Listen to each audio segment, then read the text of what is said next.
Oh, I don't need mine, but I just, yeah, just so we wouldn't want, no. Yeah.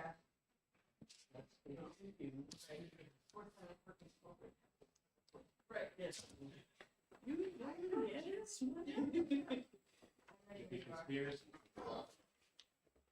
All right, I still have 15 seconds or 20 seconds here to, according to my clock, so. And of course, it's the official clock, right? Oh, yeah. Good. Hey, yeah. What some person always said about the official. All right, I'll call the meeting of the Senate Election Law Municipal Affairs Committee to order. Do I have a motion? I have a motion to go into executive session. We have a second. All those in favor say aye. Aye. All those opposed, the ayes have it. We are in executive session. Going right down the list, HB 70. I've got that one as that I'm not in favor of it. This one here, relative to residency requirements of the deputy clerk, it is a constitutional office. If they had worded it considerably different and said that they could do all the duties except those, dealing with elections or something, but I don't want to do, unless somebody else wants to take this one on as a project. I would move ITL. have a motion of ITL. I have a second. Any discussion? All those in favor of ITL say aye. Aye. All those opposed? It's 5-0. ITL. We have a motion to consent. All those in favor say aye. Aye. All those opposed, nay. The ayes have it. And I'll give that one to you, Senator Murphy. Yes, sir. Okay. HB 115. HB 115. Senator Abbas moves ought to pass. Well, yeah, I would like to, but I was going to ask, is it possible we can hold that one? Absolutely. It's on hold. Thank you. As I didn't want to go back on my word, relative to property tax amendments, that's House Bill 202. And I believe that the changes that they have made are not objectionable to me. I didn't comments from. With this bill particularly, Yeah. it seems like it's a major policy change. We didn't really get much excitement during the hearing. Mm-hmm. I'm just wondering, have we gone through all the potential consequences of what this? Well, do. since we can at least hold this one till the end of our discussion today, if it's, if you want to continue it, so. I think the Absolutely, Senator. reason was that this was a recommendation of a study committee, so they actually had worked through issues. There was testimony that it was a House Bill 411 commission. So I think that's why I think the agreements had already, or issues had already been hashed out, but. We'll just hold it to the, because we can go back into executive session at the end. All right. On the list that I have, 447 was next. That's a hold due to an amendment coming in. 243 hold that needs an amendment because they talk about the old type of stuff. So both of those. And the next one on the list is 476, and there's an amendment. 14. There is an amendment? 463. 463 is on hold. Yep. And 447 and 243. Yep. All right. So we're at 246, and we have a motion of ought to pass from 46. 476. I thought I heard somebody try to move the amendment. No, No, I hadn't seen the. okay, They come up 476. 476. Did Okay, I say the wrong number? yes. I apologize.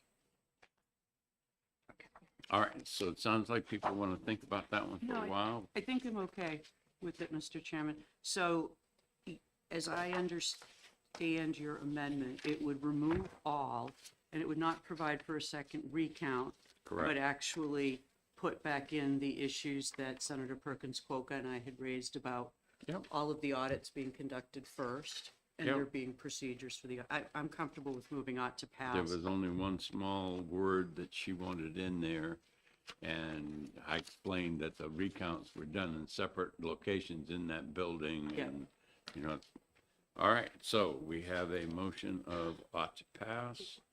What's the objection to keeping what the original bill was trying to do? That we have a history of only trying to do one recount. Okay, that's it. You get one recount, and we want to make sure that that recount is accurate. We've done a lot of things to that recount. Again, if there's discussion, I want to put it on hold and talk about it at the end. Okay? And then going Okay. I don't know down, if I'll be able- okay. you know, again, Yeah, I'm we not. can hold till next week. It, 'cause- it may be next week, right? So the next one I have is 1052, and that is dredging.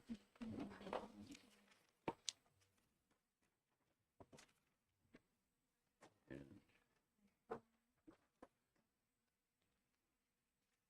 this one takes out paper, puts in some digital copies. Mhm. People seem to be pretty happy with it. Second, We'll have an OTP from Senator Murphy, seconded by Senator Susie. Further discussion? All those in favor say aye. Aye. All those opposed say nay. The ayes have it. move consent. We have a motion for consent. All those in favor say aye. Aye. And all opposed say nay. And Senator Susie, I'm gonna let you take that one out. Okay.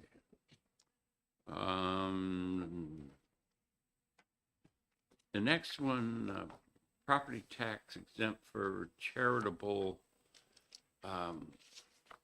If we're going to do that one today, I need a committee amendment that would, on line 8, where it says selectmen or assessors, it can't be an or.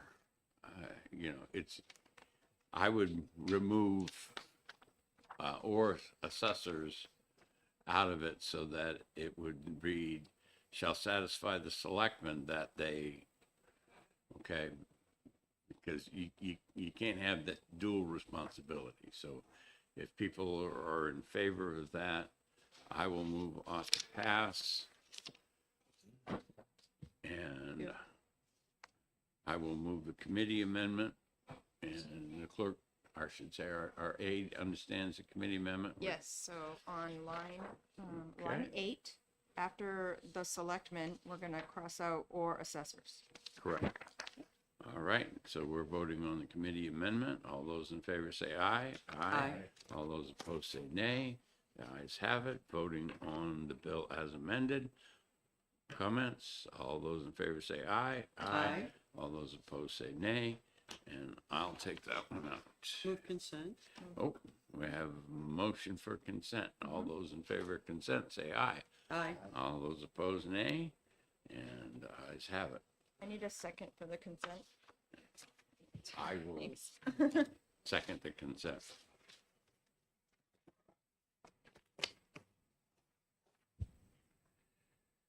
Okay. I'm gonna skip 11:05. Okay. 11:25. I think there needs to be words in there about the public meetings, that it's only the public meetings and not non-public meetings in there. I'm not comfortable with that, so I'm gonna skip that one. And 11:54.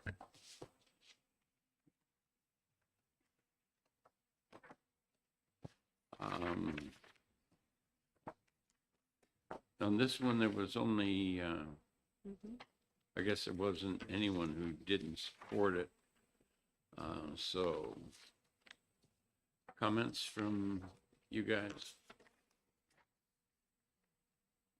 I will move on to pass. I'll second. Any other comments? All those in favor say aye. Aye. All those opposed say nay.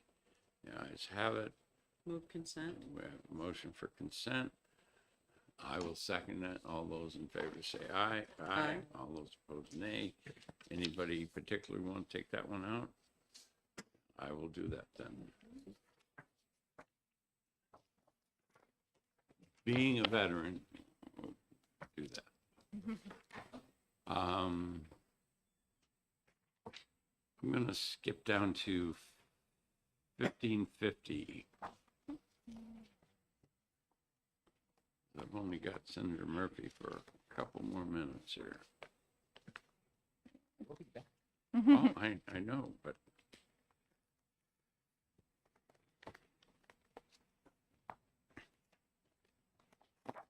All right, 1550 is another one that we wrote an amendment on 1336. And the thing that we were trying to do into that was make sure that it was municipal highway system and not state highway system, which is what the amendment does. And so I will move ought to pass.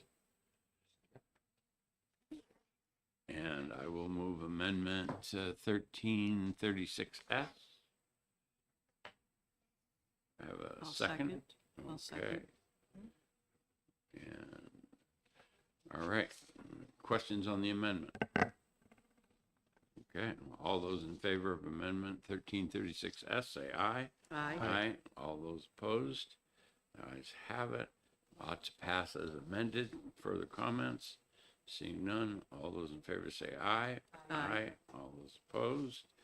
And motion for consent, Move consent. and I'll second that. All those in favor say aye. Aye.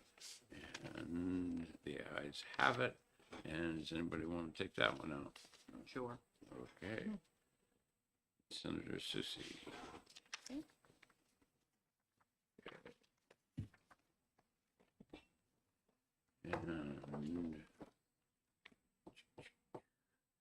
And local record retention, 1696. Our new record specialist was in here. He testified for it. There was only one person opposed. That was Ms. Lucas, but she didn't provide anything. I would move ought to pass. We have a motion of ought to pass from Senator Susie, Second. seconded by Senator Abbas. There is no amendment, so to further discussion, all those in favor say aye. Aye. All those opposed say nay. The ayes have it. I have a motion for consent. Moved. I have a motion for consent. And I got a second from someone else? Yes. All right. All right. All those in favor of consent say aye. Aye. All those opposed. And Senator Abbas, you want to take that one out? Sure. Okay. All right. Am I good to run off? Okay. We will Move we come come out of executive session. We'll come out of executive session. All those in favor say aye. Aye. All those opposed? We're out of executive session and we will start the hearings. So I'm, At, Today, please.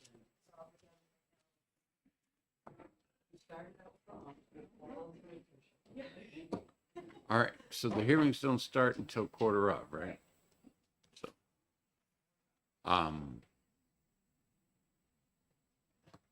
if there was anybody that wanted to discuss any of the bills, we could go back into executive session and have discussions, but, I was gonna say, I know we need everyone here for a consent calendar, but if there's something here, perhaps Yeah, it's not as well, first of all, I would need a motion to go back into executive session. second.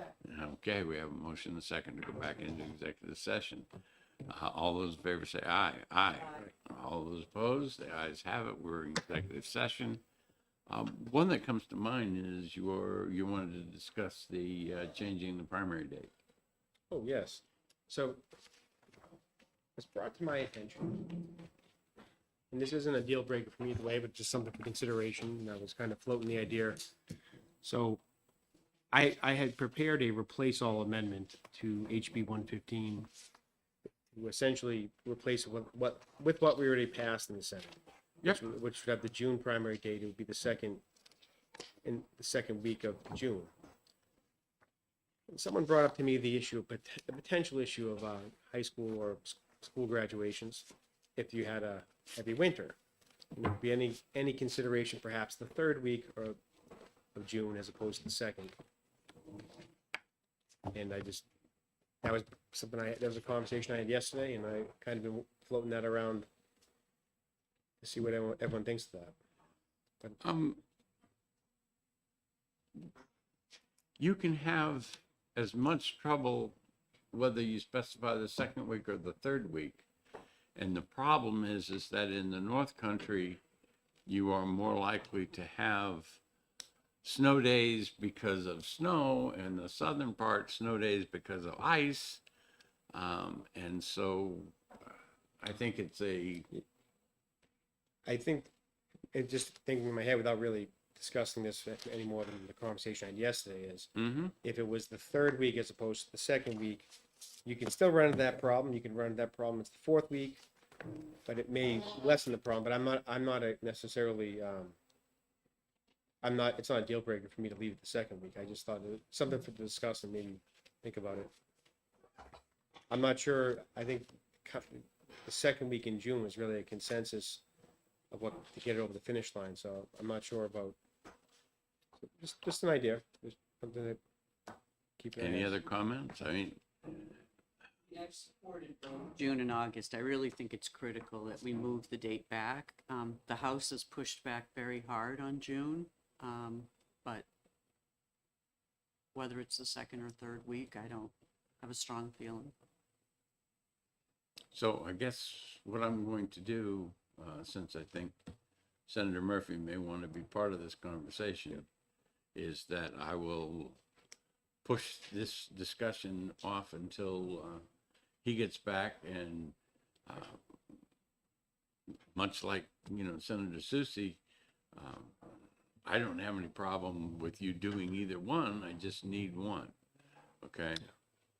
I guess I would prefer to be consistent with the Senate bill, because we've changed it so that if this one did go back to the House, they could request a committee or conference.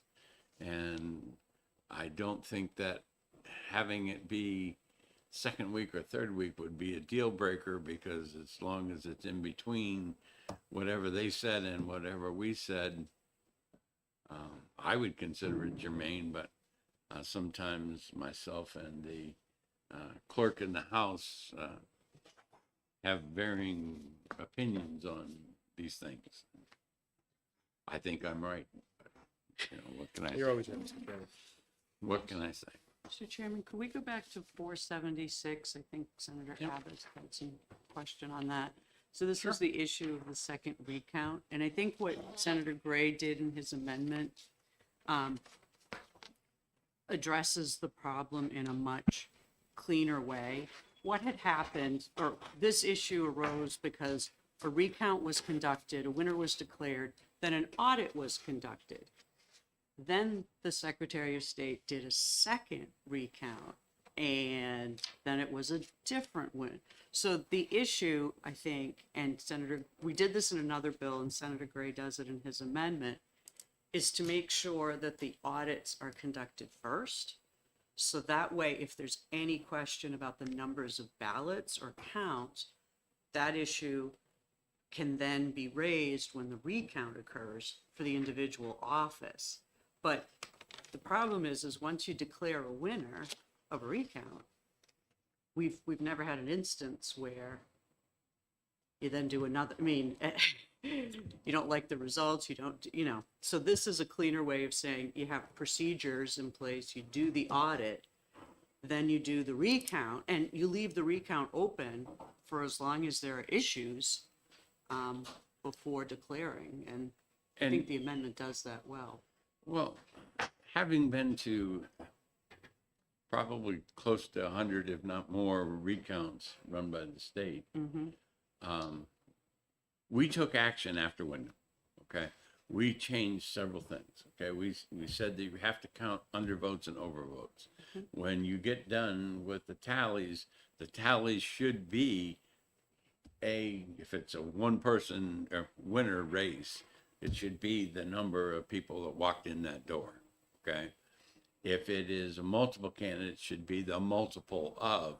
So if it's a 4-person race like Wyndham was, that number should be 4 times the number of people who walked in that door.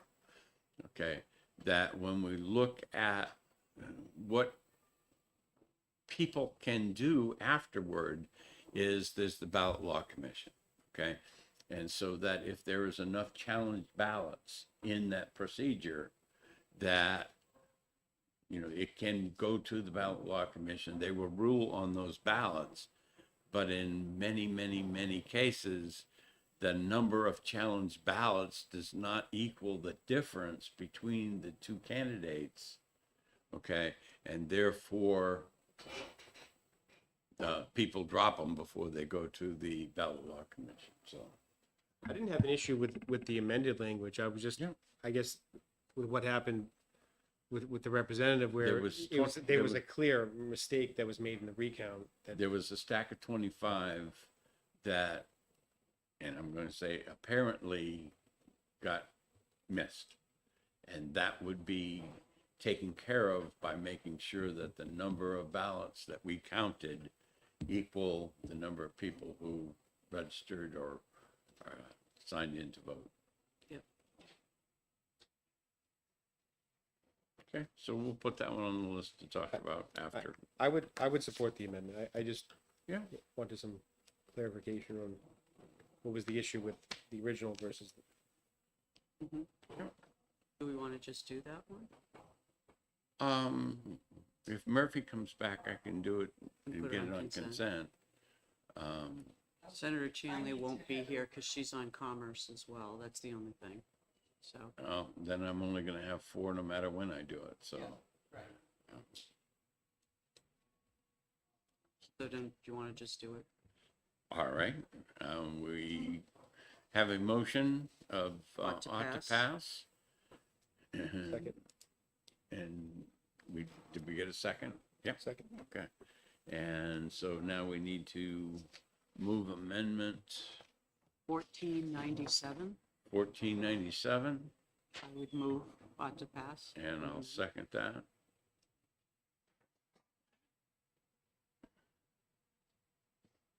Any further discussion on the amendment?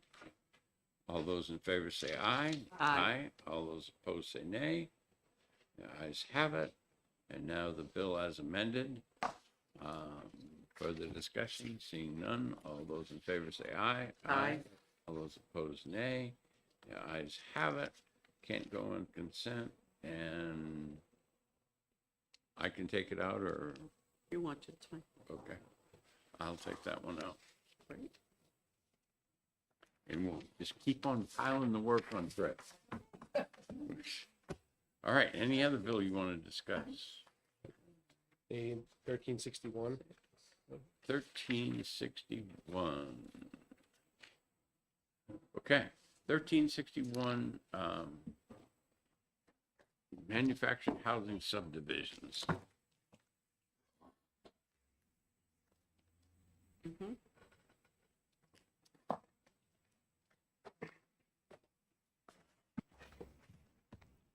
I thought they did a good job of really clarifying the existing law. Mhm. I know where I live, there's several manufactured communities, manufactured housing communities, and they're actually, to me, it's an underrated potential solution to our housing issues. And literally, it comes ready to go, especially with some of the modern tech now. They're pretty. Okay. Any further discussion?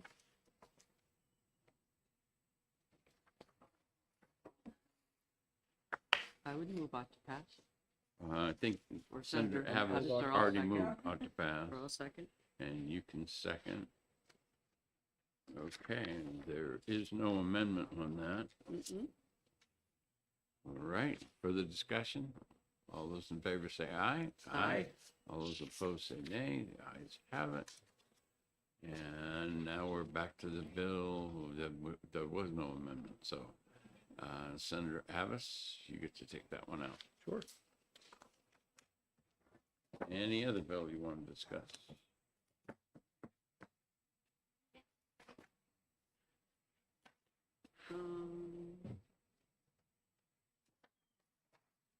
Do we dare discuss 463? I don't think we're going to be able to move on that without. 463, where I'm going on 463 is I am going to write an amendment. The amendment is going to say that there are required fields that the person needs to fill out. They need to give us, and I'll discuss these with Secretary of State, but they need to give us the last 4 digits of the Social Security number. They also need to provide some information, either their driver's license number, non-voter ID, or check a box that says they have neither. Okay? They need to provide their at least date of birth, if not date and place of birth. Okay? I'm also going to go back into the application for, and maybe not in this bill, but in another bill, to make those required fields when somebody is registering to vote. And also make it a required field when someone is making an application for an absentee ballot, that they include that information, okay? And again, be consistent. I've had conversations with a whole lot of people about how we can accomplish Representative / Judge Lynn's bill to do away with the affidavits and or severely reduce them. And those conversations have centered around access to the things that Richard Tracy, the investigator from the AG's office, uses right now when he gets the things after elections. They have a database that connects with TransUnion that provides quite a bit of information. There are ways that we can go into, I believe, go into the DMV records and look. And what I'm going to propose in one of these bills is that we go and stand up a call-in section so that people who come in without an ID, they will be either put on the phone with these people, or the clerk or the supervisor of the checklist, and we'll actually try to do the investigation that would be done afterward right up front, okay? So if they provide me the last 4 digits of Social Security number, they provide me a date of birth, they provide me with either that they have or haven't got a driver's license or a non-driver ID. And again, all of those statements will be done under either perjury or false swearing or whatever the other term is, whichever is applicable. And I think it's perjury because it's a felony offense. And again, tighten up all that stuff and just move this thing, and so that if someone comes in and provides me that information, I still may want them to fill out the affidavit form, but I've already done the investigation. Okay? I still am not, I understand you can provide driver's license number, date of birth, those are, but if we're gonna, I know we haven't got to that yet, but if we were ever to pass law that would require voter ID, just basically present an ID when you vote, I would think that also would apply when you register to vote. How is that gonna work in an online system? In an online system, again, the portal bill will be written such, already in law, you have to go before the clerk or the supervisor of the checklist, except when you are applying for an absentee ballot and you are not going to be back in town during that period of time. Other than that, you're supposed to go before the clerk. We're not changing that. Nothing in that bill or previous bills have changed any of that. We're going to actually make it a statement in the portal bill that we got from the House, or that's my intent, is to put it in there and says you can't complete the process until you've gone before them and you've presented your stuff. And again, what we're trying to do is retain the integrity of the election process. You know, a lot of people have no idea how to do any of that. So having the portal there so they can get in contact with that clerk, with that supervisor of the checklist, and okay, you need this, you need this, you need this. Oh, I'll be in the office on Thursday till 6 o'clock. You know, come on in with your stuff. Okay, that's the vision. And I think having to go to before the town clerk, I mean, I understand the absentee ballot issue, you know, that wouldn't be practical. Would address maybe the identification side of it, but if that's the case and they have to go in person, I suppose what's the point of the portal? Because I thought the portal was so you wouldn't have to really. Portal, I can do a lot more. I can change party affiliation. Okay, I went in, I forgot, you know, I declared to be a Republican on the way in, but I want to be undeclared on the way out. You know, if they provide me their Social Security, last four of the Social Security number, they provide me, you know, date of birth or place of birth, whatever I make mandatory, then it's more likely than not they are who they are. And what are the consequences? The consequences are, you know, they're now independent and they take any ballot they want when they walk in the polling place. Changing name. If they're married in the state of New Hampshire, the clerk has the records in the vital record system. You know, they can go look up, did they get married? Yep, fine, okay. Maybe not require anything. They can change addresses. And going back to the other thing, there are different requirements if you're pre-registered in a different location, okay?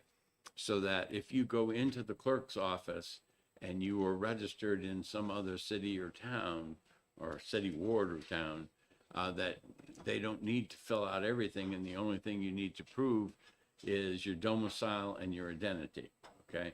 You don't need to prove citizenship or age, okay? So having that group, okay, that would be another thing that they could do is they walk in and they say, yes, I was registered in Rochester Ward 5 and now I'm in Rochester Ward 2.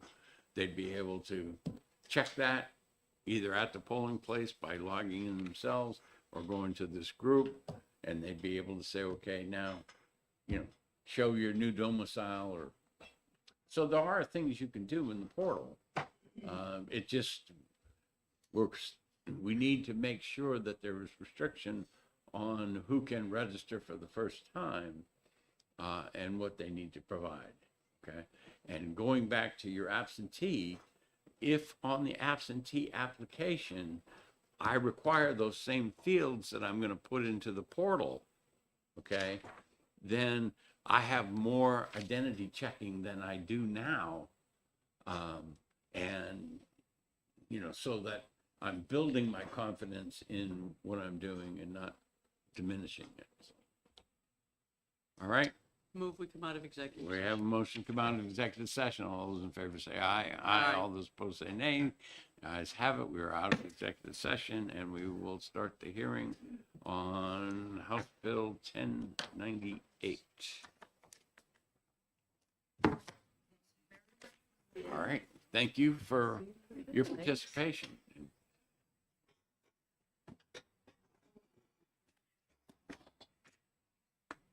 See you this afternoon. Who's here to present 1098? Anybody? Okay.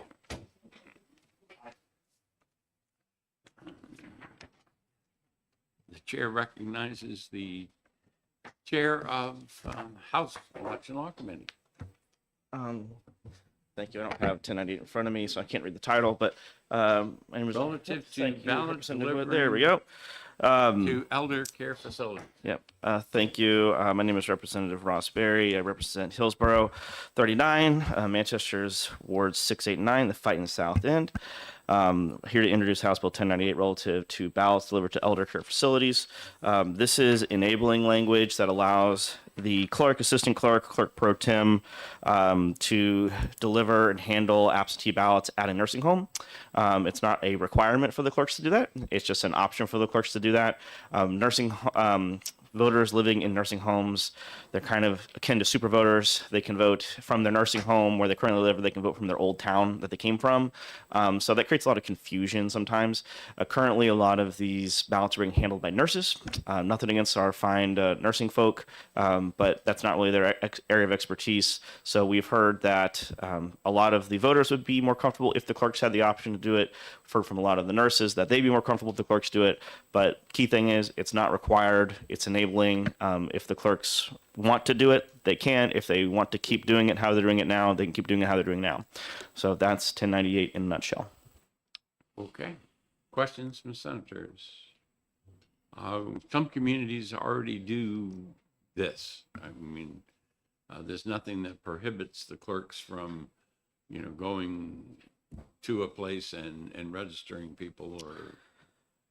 This is for absentee ballots. It's not voter reg. Yeah, same thing. I mean, Yeah. But all right. Seeing no other questions, thank you very much. And who have we got? Rep Wood.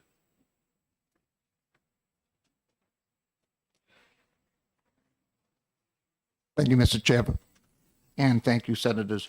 I just want to add one thing that Representative Berry had. We've entertained testimony. Representative Wood from Merrimack 13, representing Pittsfield and Chichester. Thank you for reminding me.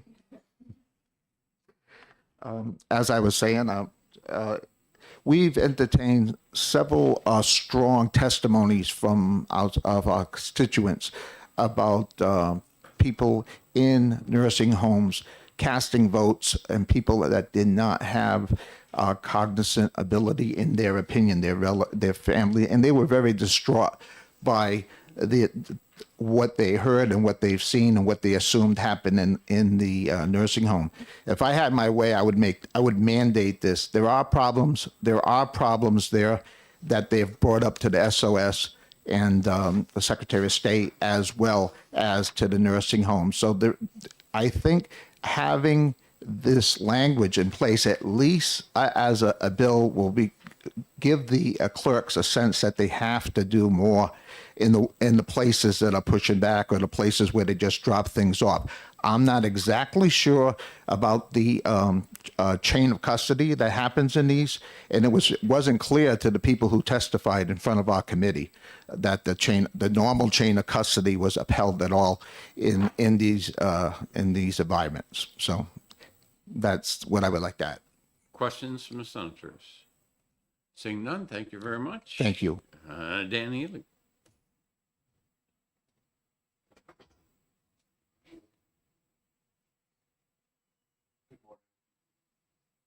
Good morning. Dan Healy, representing the New Hampshire City and Town Clerks Association, where I'm the current president. So I didn't put opposed or support in this bill. I have some concerns with this. We currently already do this process. But one of the sentences in here says that the persons authorized in this section shall ensure the process of receiving, marking, and returning the absentee ballots is fair, private, and properly handled. We don't go to the nursing home and stand over a voter while they're filling out their ballot. There's no way for us as clerks to make sure that they're, marking it properly and all that. We can't really assist them with the marking of the ballot. So I go to nursing homes in Nashua. When I was in Derry, I went to the nursing homes. I went with the supervisors of the checklists in Derry. They would register voters. I would hand the voter absentee ballots. They would either fill them out there, they would take them to their room and mail them back to us. We do have processes currently in place. There was a comment. I don't think it's up to the clerks to determine the competence of the nursing home residents when we go there. I think that's going to be an issue if we're going to the nursing home. And I mean, I'm not a trained medical professional. I don't know. I can't decide on if this person's eligible to vote or that person. If they request an absentee ballot, it's our job to make sure that they get that ballot. So I see a few issues with this. I don't know really the purpose of this legislation because we're currently doing this process. I went to the nursing home with my deputy clerk last year. We had a scheduled time that we would be registering voters and giving out absentee ballots. And that particular nursing home didn't have any of the residents there ready. And they were starting to bring them down to the lobby or the cafeteria, one by one. And then it's this person can't get out of their bed, so they would send us the application. We'd mail it to them. It's a more complicated process than this bill covers.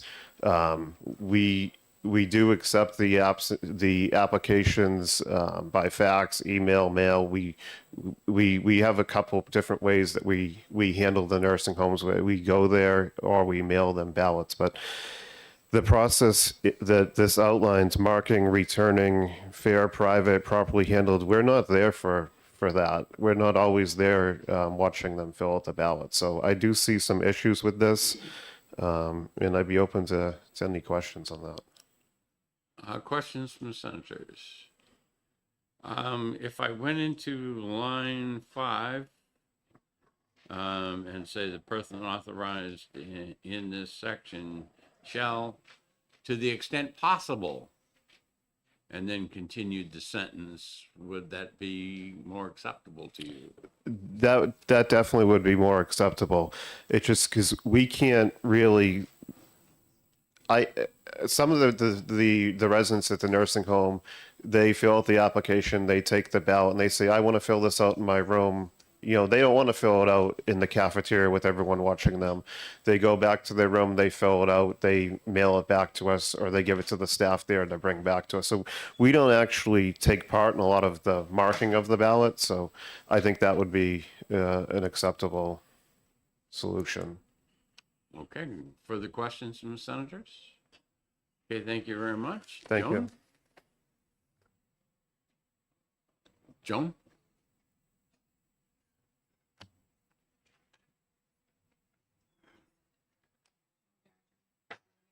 I have to hit the button to make Hi. it red. Joan Dargy, New Hampshire City and Town Clerks and Milford Town Clerk. Dan pretty much covered everything. The only thing I would add is many times when I've shown up at the nursing homes, they're quarantined because of MRSA or something else, and we can't even get in. So my concern with, I don't want to have to take those ballots all back and go back to the office. I'd like to be able to give them to the director there and let them hand them out. I'll do this under a question. As far as I know, as long as they give you an application, okay? In fact, the applications could be handed to them before you even arrive, so they could be pre-filled out, because I am interested in the absentee process, requiring last four of the social security number, date of birth kind of information, so that there is more identification. But, you know, if you're going to be there, you're going to see the IDs most often anyway. Would that be, When we get the applications for the absentee ballots and when we get their registrations, we have their ID then. So usually what we do is we'll gather all until we get like a group of 20 or so, and then I'll go and bring them over to the home after working with the director of the facility. all right, further questions from the senators? Seeing none, thank you very much. Thank you. And it looks like Susan, and the last name maybe start with a B, but I'd be guessing. Good morning, it's Buxton. I'm the State Long-Term Care Ombudsman, Susan Buxton. Thank you for allowing me to speak this morning. I think that you've heard in testimony that there are processes in place already for people to request absentee ballots. The thing that is concerning to me, which seems to be an undercurrent within this bill, is the question of capacity of people who live in nursing homes. And that isn't required of any voter. And I want to point out that, you know, people that are living in nursing homes, while they may have a cognitive impairment that is the reason for them to be living there, there are many people who are receiving care in nursing homes for other reasons. And I just want to share with the committee that I've spent my career working in long-term care, and I have worked with individuals who have a cognitive impairment that felt very strongly about casting their vote, and they have voted for their whole lifetime. And I would be very concerned if this bill was questioning that right, because nobody has to prove capacity to vote. And I would hate to think that we're going to put that on residents that are living in long-term care. I'm happy to answer any questions. There's one other thing that I think is important for you to consider, and that is that there are 78 nursing homes and 143 assisted living facilities currently in New Hampshire with approximately 14,000 residents. And the homes are not evenly spaced throughout the state, and those communities that have a larger percentage, I think you're hearing from, you know, the association of the clerks, is this could be a considerable burden for them. And I would point out, for instance, Dover has 8 assisted living homes and 3 nursing homes with 875 residents. Okay, questions from the senators? I don't necessarily believe that your statement on there's no requirement to prove ability. One of the trainings that I did way back was the duty of the moderator is to, if there is a question of cognitive ability, to make an assessment. So I will check that with Secretary of State's office to make sure that I'm still correct. But the process, if nothing else, would be a challenged voter affidavit where the person could be challenged on that particular issue. So again, you may want to look that up and provide me your input, baby. I'm not sure who would determine that capacity. I am aware that the under. moderator gets to do it, as best I know. So, Okay, all right. I'll look into that. Further questions, Senator? Okay. Anyone else who didn't sign up? That deputy?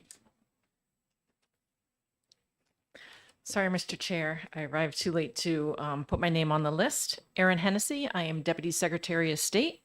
Our office has been working with the sponsor of this legislation for a couple terms now. We have received in the past several complaints about usually from family members about people in assisted living or nursing homes, family members who may have been coerced into either signing up to changing their status of where they're voting, their domicile from their assisted to their assisted living or nursing home from where they actually came from, and sometimes ending up voting in both places. So I think the intent and of the sponsor is to make sure that there is more control in the process of distributing absentee ballots in group settings. We always recommend, if a clerk is going to be doing that in any sort of group setting, that they do it consistently. The language of this bill, I think, puts more controls over who a clerk can deputize as a person who were to do this function. It does not prevent anyone from requesting an absentee ballot in the normal means of through the mail, just like you or I might do that. I am happy to take questions. Question from before, we suggested the language on 5 to be to the extent possible or practical. Do you Yes. have any objection with that? No, and I agree with Clerk Healy's assessment on that language. Okay. Further questions? Seeing none, thank you very much. Thank you. Anyone else that wants to testify? And online, there were 30 in support, 1 opposed. With that, we'll close the public hearing. And as soon as the aid is ready, we will open the public hearing on 11/26.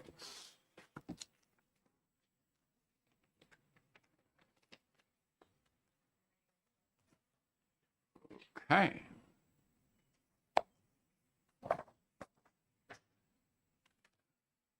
All right, Representative Berry, the Chair of House Election Law. Thank you. My name is Representative Ross Berry. I represent Hillsborough 39, Manchester's Ward 6, 8, and 9, fighting South End. I'm here to introduce House Bill 1126, relative to candidate requests for absentee ballot information. This bill will probably complete the 4-year process that we've gone through to increase candidate access to the absentee ballot request list. To go back on the time machine for a minute, last term, not session, but last term, we amended the law about access to the absentee ballot list to include a guaranteed access for electronic copies of the checklist, which they all have already. When we did that, we referenced the state election net system.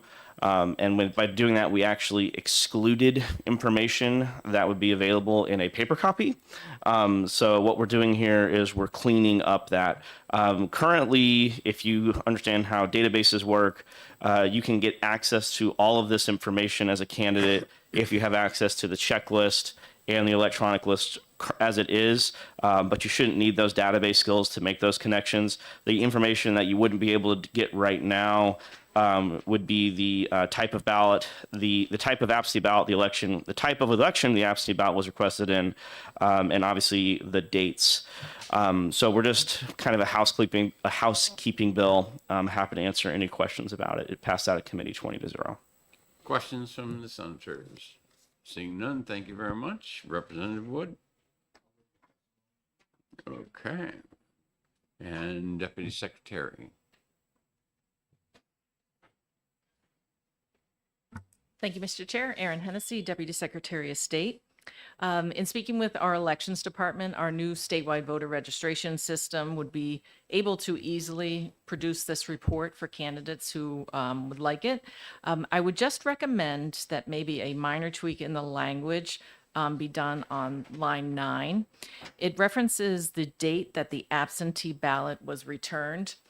As you know, clerks are unable to open an affidavit envelope just to make sure that there is an absentee ballot in there. Clerks believe when they receive a returned envelope that there is a ballot in there, but there's no way to just confirm that there is without actually opening it. So maybe absentee materials are returned or some other language to emphasize that the date that the clerk receives it is when the voter returns the absentee package versus the clerk opening up just to make sure there's an absentee ballot inside the affidavit envelope. If I put in ballot/envelope, would that do it for you? Yes, or absentee materials. I kind of didn't want to go there. Okay. But, Representative Barry, you have a problem with going ballot/envelope? I feel the change is necessary. The intent is clear, but sure. If I Further could, questions? Senator Rabbit? if I could just ask, I don't have an issue with the change, but when something's received, I mean, can they just stamp the envelope with it has a date on it, and Yes. then when they open it, they'll be able to record that? Thank you for the question. Currently in our system and in our future system that should be going live very soon, if you request an absentee ballot and you get it and you return it to your clerk, the clerk records in the system the dates it's returned, so you can go in and you can look up to make sure that your absentee ballot has been received by your town or city clerk. However, since it's a report that's required, and this is, I guess it is very nitpicky on me, but since it's a report that's required to the candidate, I just want to make it clear that there may not be an absentee ballot in that envelope. Because sometimes people return something that's not an absentee ballot. They may actually forget to put it in the envelope, or they return a mailer that they've received in the mail, something that a candidate may have sent out that this is what the absentee ballot looks like and this is who you should vote for. And those are rejected on the election day by the moderator. Thank you. Additional questions? Seeing none, thank you very much. Is there anybody who did not sign up now wants to testify? Oh, looks like we have someone. Come on forward. Representing the New Hampshire City and Town Clerks Association. So we are in support of this. This was recently changed to the way it currently is. A few years ago, this report was available the way that this language is written. I do have to say that I do disagree with that change that was just recommended. The date received has always been, when we get the materials back. When we go into our election portal, there are different ways that we can then reject the envelope for different reasons. So say ballot missing. So it shows that we received it, but then after election day, there's a report that it'll be received, but a ballot missing, or affidavit not signed. So there is that back method in there, but it's date request. The current report is date requested, so the voter can go in and see that we got their request. Date mailed, they can see that it was mailed out, and then the third is date received. They can see that we physically have it back. I think that is pretty clear, and I think it's probably the appropriate way to mark it. And I'd be open to any questions. The point of the deputy secretary was that she gets an envelope, and if in law I say, absentee ballot/ballot envelope, I don't see that is incorrect in any way. I mean, my take on this, obviously I wouldn't have talked with the association on this, is that it's pretty clear that like we're receiving their envelope back. I don't know of any cases where I've received the envelope with no ballot in it. I think that's extremely. I have. You have, yeah. As a moderator. Yeah, I think that's extremely rare. I mean, I think it just not to kind of go against what Deputy Secretary of State mentioned, but I think it's date requested, date sent, date received. In my opinion, it's a pretty straightforward thing. So I think that between yourself, Yeah. Deputy Secretary, and the chair of the House Election Law Committee, that if you guys give me words you all agree on, Yeah. that we'll write up either a committee amendment or an amendment to do further statements, further questions. But on the overall bill, I mean, we do support it. It's changing it back to what it was. We do have some candidates that used to get the old list. They're now confused, and I've had people call in saying that we gave them the wrong report because it doesn't have all the right information. And like Representative Berry mentioned, you can compare it to the checklist, but who's going to really go take that absentee list and then sit there and look at our checklist? So it makes it simpler for the candidates, and there's nothing really on there that they shouldn't have access to. So we're in support of it. Okay, if we get the words back from you guys, more than likely those will be the words that go in. If we don't get any words back from you, we're on our own, and we'll take advantage of that. In addition, since there's no one else that said they wanted to speak, there was 2 online support, 2 online that were opposed. And with that, we will close public hearing, and as soon as the 8 is ready, we will open the next public hearing. Make sure I'm good on time here. Yeah. 11:46.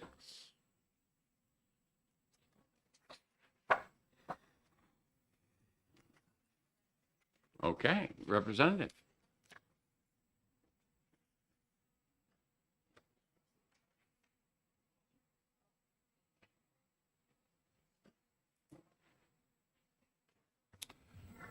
Good morning, Election Law Committee. Good morning, Mr. Chair and members of the committee. For the record, my name is Keith Ammon. I live in New Boston. I represent Hillsborough, District 42, and includes the towns of Mount Vernon and Lineborough. 1146 is a constituent request bill. My constituent happens to be the supervisor of the checklist in the town of Mount Vernon. Passing around written testimony from him. He was unable to make it today. His name is William Sanford. And his experience is listed in his written testimony where a voter requested of him to remove their name from the checklist, and he realized there is no procedure to remove a voter from the checklist. And so that was the origin of the request for this bill. Under the proposed legislation, a voter wishing to be removed from the checklist would file a sworn affidavit with their town or city clerk. The affidavit would include the voter's name, address, and date of birth as listed on the checklist. An election official would witness the voter sign the affidavit and check their photo ID to confirm the information matches.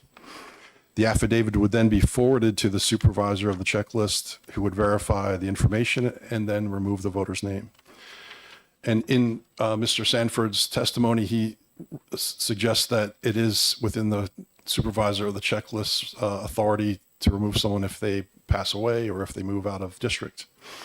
We know that there are many reasons why a voter might want to be removed. It's not common by any means. It could be that they decided not to vote, or maybe they've adopted a new faith that doesn't allow them to vote. So there could be reasons, and Mr. Sanford suggested those reasons are immaterial, that it should be a person's prerogative to do that. This would create a clear statutory procedure that currently doesn't exist, and it would help us maintain clean voter rolls and prevent unnecessary mailings to voters who have moved or removed themselves from the checklist, and streamline the election process. So I ask for your support for this bill. One thing we did hear from Secretary of State Scanlon in the House testimony is that perhaps there could be, instead of being 365 days a year that this would be available, perhaps it would make sense to have a window during the year when this would be allowed to prevent someone from maybe popping on the voter rolls and popping off immediately, just to avoid unnecessarily mailings or having their name appear on the checklist. So if there is any opportunity for amendment, that might be a possibility. So with that, I'll thank you for your time and happy to answer any questions. Questions from committee members? Seeing none, thank you very much. Thank you. Rep Wood, you're at the top of the list here. Thank you, Mr. Chair. I got here early. Clayton Wood, District 13, Merrimack. I just want to add that presentation was good by the sponsor. I just want to add that my constituents actually surprised on this bill that they can't take their name off the list.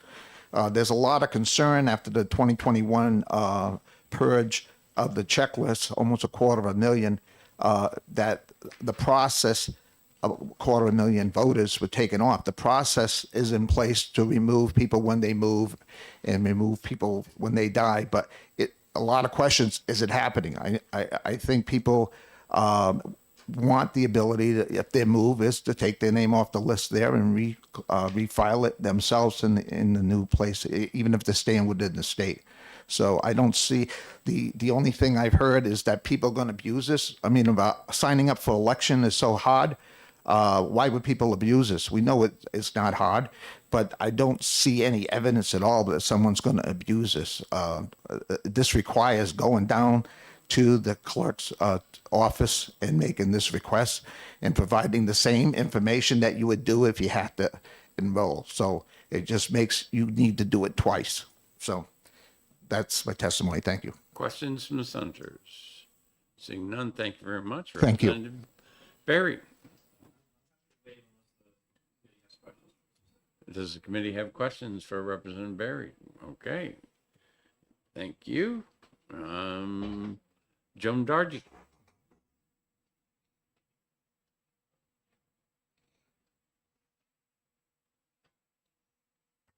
Hi, Joan Dargy, the New Hampshire City and Town Clerks. So the clerks in general are opposed to this bill.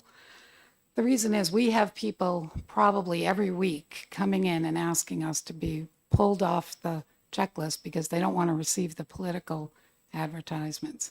We also have people that want to do their party changes. So what would prevent somebody from taking themselves, we tell them they missed the window to change their party. They could come in, take their name off the list, then come in on voting day and re-register to vote.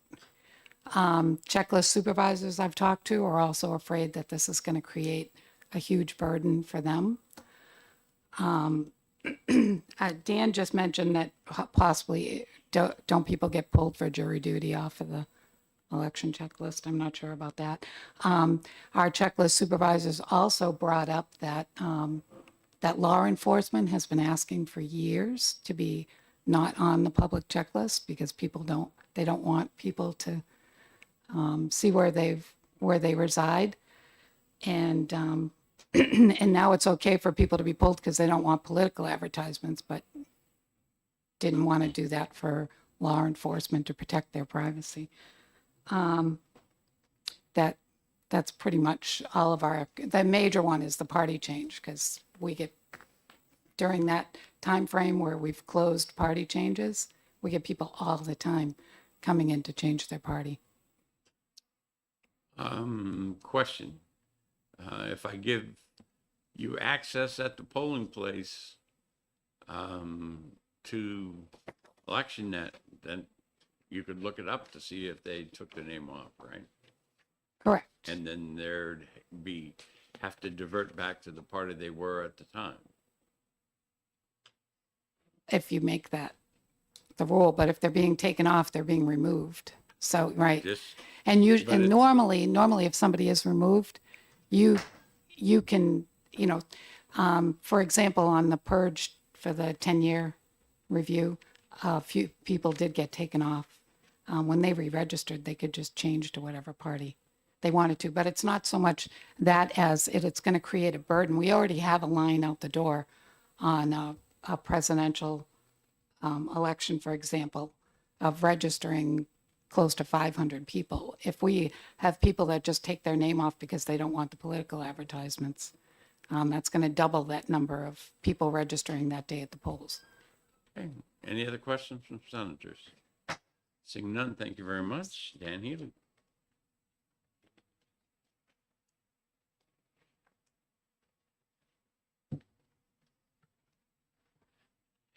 Dan Healy, New Hampshire City and Town Clerks Association. So I agree with everything that Joan just mentioned.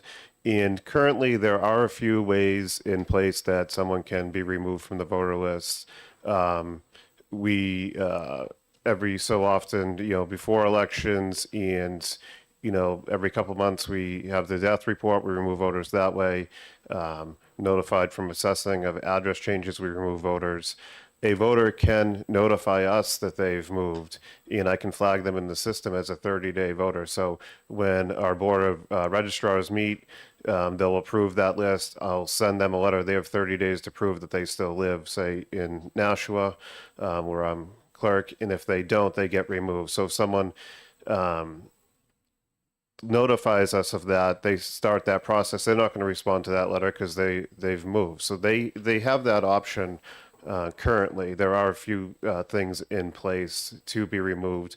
Recently, we have the national change of address, so we're going through and removing voters more often than was done in the past. We have the purge every 10 years as well. So there are quite a few options for voters to get off the voter list. If they register in another community, that community is supposed to notify us, so we remove them. If it's in New Hampshire, the system will automatically pull them out of our community into the new community. So there are quite a few ways already in place for voters to remove themselves. We do have the concerns that Joan mentioned. Party deadline for presidential primary was October 6th. We had quite a few people come in after October 6th before January 23rd wanting to switch their party. And we believe that if this was an option and voters knew that, they would remove themselves. They'd come back in a few days later. They would re-register, say undeclared or the party that they wanted to pull a ballot for. I think it opens up a lot of things where it could be abused if this is an option for voters to do. I don't see the benefit to this. Again, the same question, maybe phrased differently that I asked Joan. All that information is in ElectionNet. People don't disappear from ElectionNet. They get marked inactive. So there is a possibility I could go in and find out that they just asked to have their name right in ElectionNet. Isn't that true? Yes, and I'm glad you mentioned that because I wanted to touch upon that. Would there be something added that then says they can't re-register? Because then I have another concern would then be that we're disenfranchising them if then we're saying they can't re-register or they have to go back to this party. And the other, I guess, issue with that for me in Nashua is I have 9 polling locations. I'm not at the polling location. I mean, I'm at polling location throughout the day, but I'm not stationed at one particular location. And the only ones with ElectionNet access are myself, the deputy clerk, and the 4 other members of the clerk's office. So they would have to have a laptop at the polling location, make sure the internet's available. Not all polling locations have internet or a strong internet signal. So they'd have to have that, the laptop, internet, and access. And I don't know if the elections division will give out access to temporary workers that are just working on that day to go into the system and look to see if this person's registered or if they did that change, and they wouldn't have the training on it as well. So there's my staff that would have access, but during an election with 9 wards, I'm not really in the office. I'm out at the different polling locations, and to have someone kind of sit at a computer to check, I don't know how often it would be, how many people they would need to look up in the election system. It's not for larger communities, it's not really something that's like feasible for us to do right now, is to have a laptop at each location with internet and someone that's able to go into the system and look. The supervisor of the checklist at each one of the wards would have access to ElectionNet, would they not? Not in a city. So in the city, we have a board of registrars. The city clerk does the voter register. We input the voter registrations and we do all that stuff. They come in and they approve our reports. They look at who we've entered, who we've registered as a voter. At the polling location, we have what's called deputy voter registrars that are appointed just for that day. So we don't have elected people in each ward. It's just they're hired for that day, approved by the registrars. And we do have 3 registrars appointed by the mayor. Typically right now we have 2, but typically there's 3 appointed registrars, but there would be overseeing 9 wards, so they can't be everywhere either. Your charter and Rochester's charter must be different. Senator Yeah. Murphy, you had a question. Thank you. How about if we said that your office wouldn't take affidavits for removal during the party change window? I mean, that would be a step in the right direction. I don't know what Secretary Scanlon's thoughts are on that. I did hear that there was some talk about having a window. I just think that the intent of this bill is probably different from what it might end up happening with, the way it's currently written. I think there is some room in here for some people to abuse the system for it. Additional questions? Seeing none, thank you very much. Thank Deputy you. Secretary.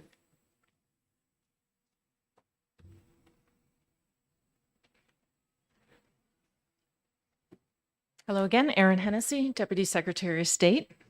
I will not repeat all the things that Joan Dargy and Dan Healy just said. They made some great points. We have the same things, same concerns with the bill. As written right now, we oppose it. One additional thing that I would like to point out is we like to say that our elections are transparent here in New Hampshire, and if people have the option to take their name off the list whenever they would like to, people can't see who and how many people are registered here in New Hampshire. It will skew a lot of the data that we currently collect, a lot of the information that you as elected officials count on. So that would be one additional thing to the list that Dan and Joan both pointed out. I'm happy to take questions. Questions from the senators? Seeing none, thank you very Thank much. you. Is there anyone who did not sign up but now wishes to speak? Seeing none, the online was 1 in support, 4 opposed. And with that, we'll close public hearing and we'll open the next public hearing, 1313, in just a minute.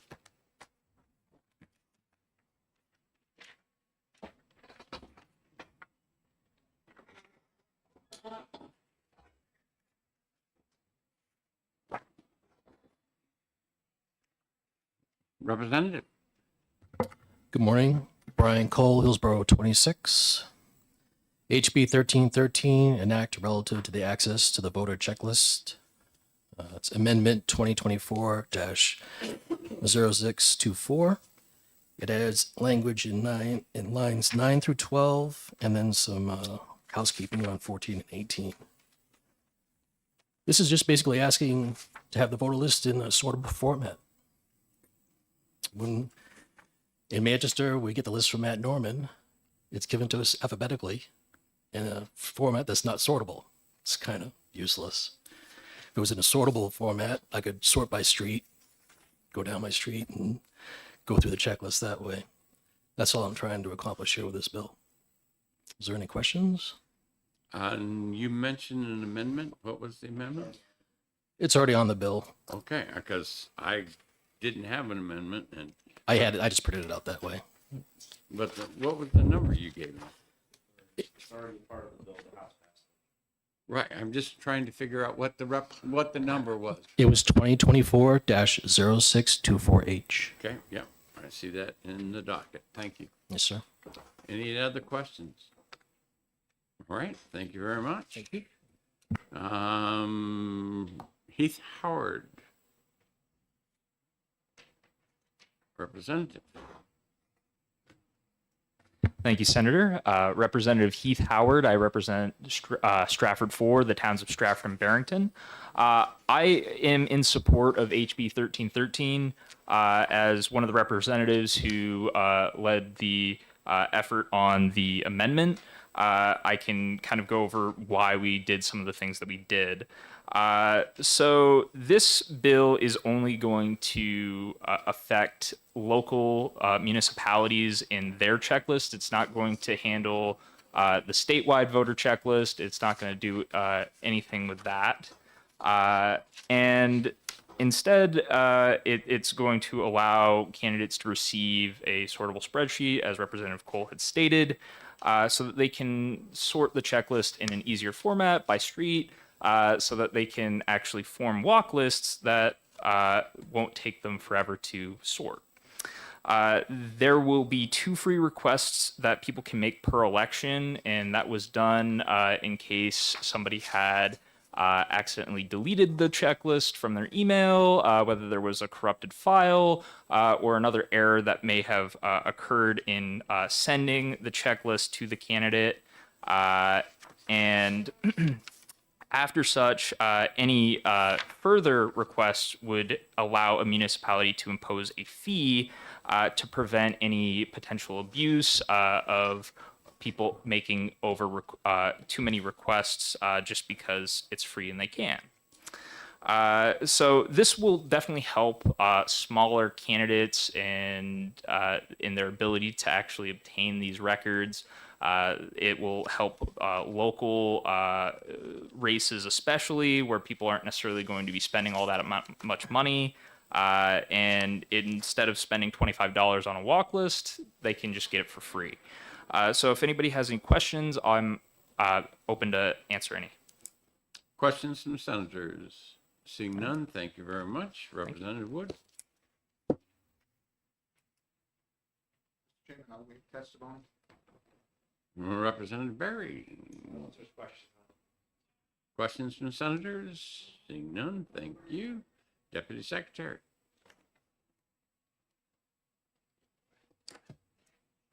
Thank you. Erin Hennessy, Deputy Secretary. I have some concerns with the way the amended language came out of the committee. Our office is not opposed to a sortable format for distribution to especially candidates that create walk lists. I think it's a great idea. I didn't realize that they weren't getting a sortable format. That is possible to provide them with that. The 2 free options for electronic, and then you have to be charged up to $25 afterwards. The up to $25 doesn't go in line with the other language for the paper format, where you get up to 2,500 names for $25, and then you have to pay 50 cents for every 1,000 voters thereafter. So if you live in a very large town, you pay a little bit more than $25. I'd like to see that to be consistent. If you're going to be charging for something, it should be consistent with what you're getting in just a different format. I'm not sure how the Municipal Association or the city and town clerks, and if they're signed up to speak, they can speak to that, agree with having the electronic option free. I imagine if something's free, there's going to be a lot more request for it, if it's an electronic version or not. And that may take up a lot of their time to answer a bunch of emails from both constituents and those out-of-staters who are looking to find out information about New Hampshire's elections and who's on the checklist to request via email for a free copy of the electronic sortable format checklist. Happy to take questions. So if this was modified that for the electronic copy, since the process is pretty much the same, whether there's 5 names or 5,000 names, if we made that $25 for the process and then a different price because paper, would you be objecting to that? I don't think so, just as long as I don't hear objections for another reason. Senator Murphy, it looked like you had your hand up. Yes, sir. This is all public information. Is there any concern or is there any benefit to keeping it at all restricted in terms of access? And if the answer is no, because right now the way it reads, anybody can walk in and ask for a copy. If the answer is no, I mean, you could just have a link on the website that says click here to download the current voter checklist. And then it's unlimited copies for free, right? So I guess why restrict it? And that's an honest question. I'm not looking for Yeah, no, that's a good point that I didn't think about. I think from my point of view, the way it's written, if is the burden on the clerks, but I would let them speak to that.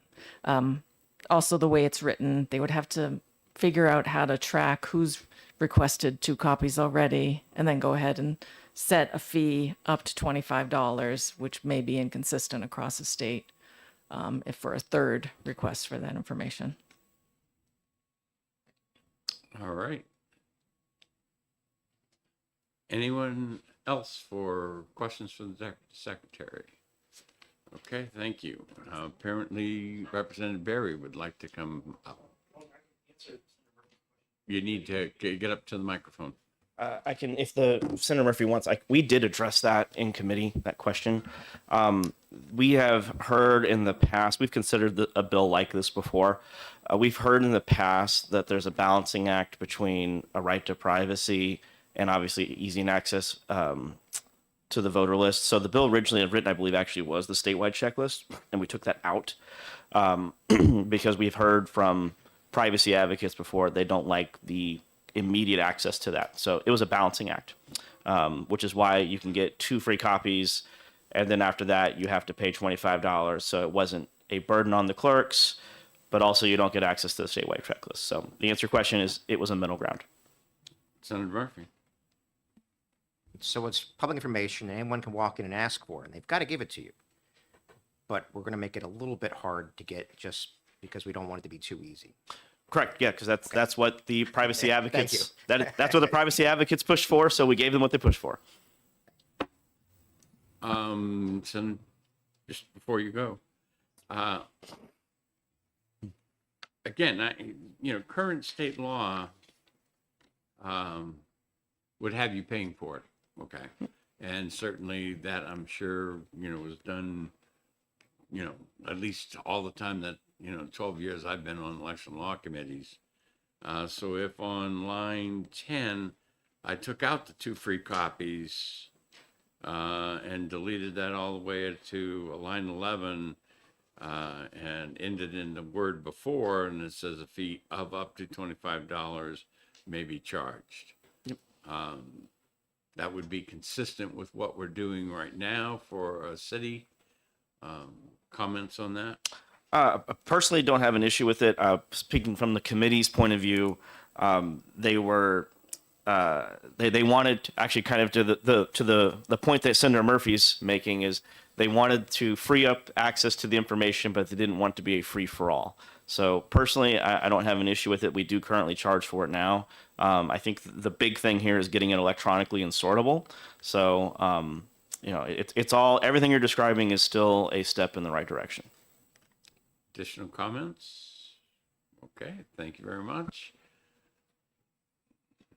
I don't know. I saw Representative Heath being a little animated back there. Do you want to come back up or?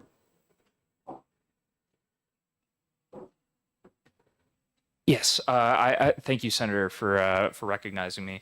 I just wanted to make a comment about the 2 free copies and why we wanted to go about that. I really think that we need to look at providing these free copies because it does allow for people to run for office and it lowers the barrier for entry.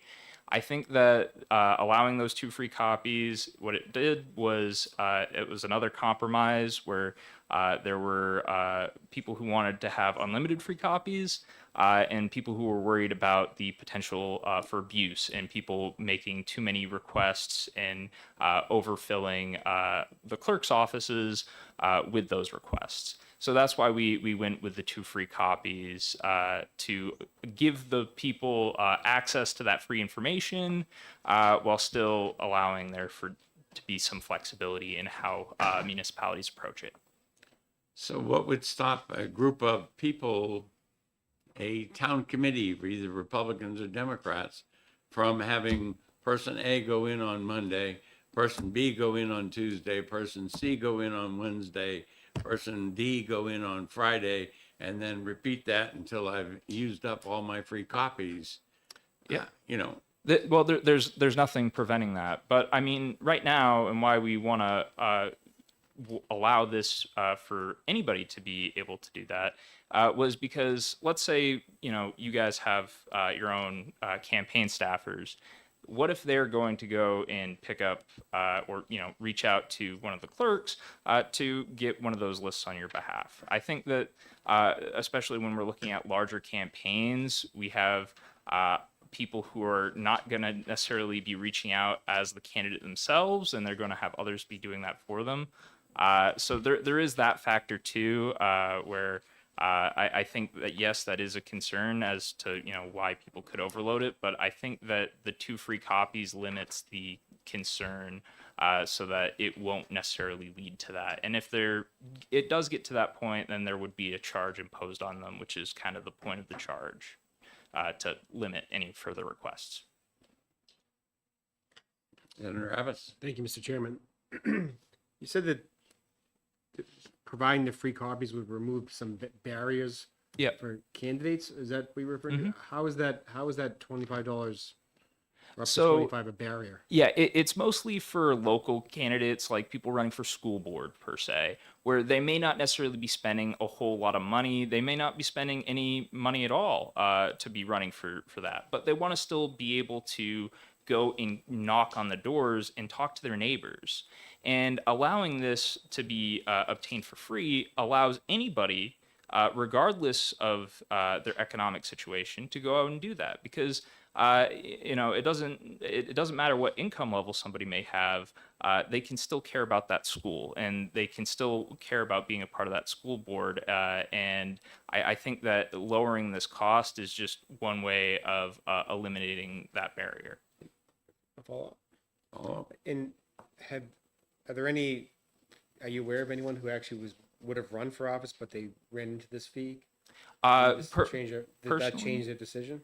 Not that I'm necessarily aware of, but again, there are people who, get involved because of a single issue. Maybe their kid may be involved in that school, and they may not necessarily want to be spending, $1,000 on a school board campaign. So instead they're going to just say, I'm not going to spend any money at all. And it would just be easier to get a list for free. I mean, I know that $25 isn't that much, but when we're talking about people who may be living paycheck to paycheck, for instance, they should still have the right to be able to run for office. And I think that this allows them to do that. Thank you. Okay, seeing no other questions. Dan Healy looks like he wants to come up now. All right. Hi, Dan Healy representing the New Hampshire Clerks Association. So just one of the comments that some of the other clerks had when we presented this bill to them is just the ability to email. Some of them have concerns that the file might be too large to actually send out, and there might be a barrier there. So that's really our only kind of concern, is that if their internal server blocks the email from going out because of IT things, or if the file is too large. So we do have some concerns just with that portion. We're fine with the electronic copy. That's just what I've heard from some of the clerks, that they might not have that ability to actually send it out, which then it would maybe turn into putting on a flash drive, which would then be some associated costs to the community. So I just want to make that note. That's what we've heard feedback from clerks. Senator Murphy. Thank you. I'm going to ask kind of the same question, but to you this time. Is there anything in state law that would stop a town or city from putting a link on their webpage that says, download a zip drive by clicking here? Law doesn't require anyone to walk in and physically ask for it in person, right? So yeah, it doesn't, and I don't believe so. I don't know without really looking into that if that's something that would be acceptable. But if that was allowable and no issues, I mean, that's something I could probably easily do. In my community, I have access to the website, and but you have to remember too, not all communities have a website too. So there are just a few barriers for some of the communities, but I wouldn't personally be opposed to that if that was an option. Okay, in the bill right now, it says may be charged for such as an electronic copy. So, you could do whatever. And if I added after $25 plus the cost of any media or whatever the right term is, because I don't want you accepting a drive from somebody else that you don't know is free of viruses. So I don't want you doing that. I want you to purchase them and, put it on there if you're going to do that. Does that clear up your problems? Yeah, that would help, just because I know there are some restrictions on email sizes and things, so I don't want a clerk to run into this problem where the law says that they have to send it in electronic format, and then they go to send it and it's not sending. So then they're kind of in a bind, and then they have to come up with a solution like purchasing a USB drive or something like that. And USB, the flash drives, they're relatively cheap now anyway. So, I mean, I think it would be a small cost, but there should be some kind of mention of the electron, being able to actually send it. Additional questions? Seeing none, thank you. Thanks. Anyone else? All right, seeing none. The online was 1 support, 2 opposed. And with that, we will close public hearing, and we'll open the public hearing on our last bill, 1369.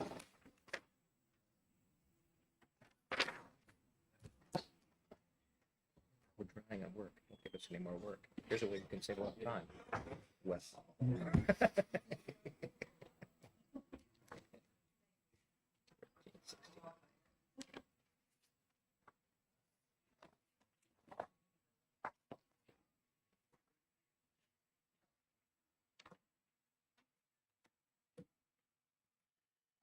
Who's introducing?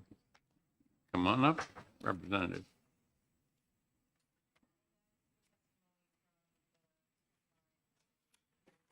Yep.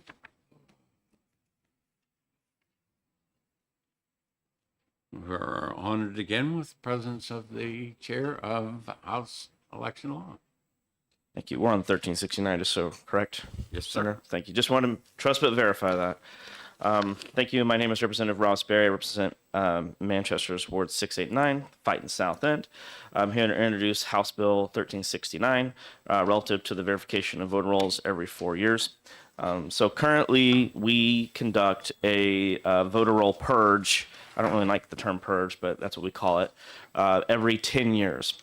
So that's been, I think, the operating procedure for quite some time. We just did we do it on the 0 year, so we just started the last one in 2021. When we do this, we look back 4 years every 10 years. And because we wait so long in between the frequency of doing this, we end up with a massive voter roll reduction. So the last purge we did was basically we saw 1 out of 4 names removed from the voter checklist. There's a couple of problems with this. The first is when you get to the end of the 10-year cycle, obviously there's a lot of names on that list that no longer belong on there. We know they no longer belong on there because we removed them the next year. Having 25% of the names not belong on the checklist, it breeds conspiracy theories about why the names aren't being removed. Also, if you look kind of the way other states are moving towards elections with universal absentee balloting and things that we saw during COVID, imagine if during the 2020 election, we had mailed everyone a ballot like they did in Pennsylvania. That means 1 out of 4 of the ballots that went out would have been going to a voter that didn't exist anymore. So the logic behind this is very simple. If we can look back every 10 years, if every 10 years we can look back 4 years, why can't every 4 years we just look back 4 years? So there's been issues raised that I think should be addressed. The first is they say this is going to increase the workload on the supervisors of the checklist. I vehemently refute that. This will actually reduce the workload on the supervisors of the checklist because currently every 10 years they have to purge out 25% of their names. If you start doing this more frequently, those purges, the amount of people reduced will go down a lot every single time you're doing it because you're not having a decade long of build up. So it's a very good bill. We are very happy to pass it. I'm happy to answer any questions about it, but I would put this as a priority bill from the House. All right, questions from senators.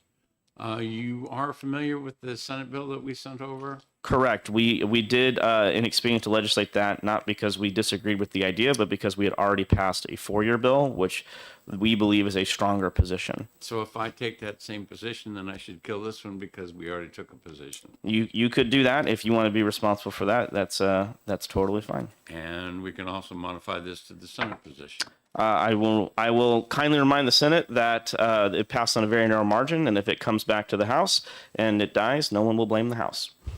Amen. Any questions? Further questions from the senators? Yep. Okay, Representative Wood.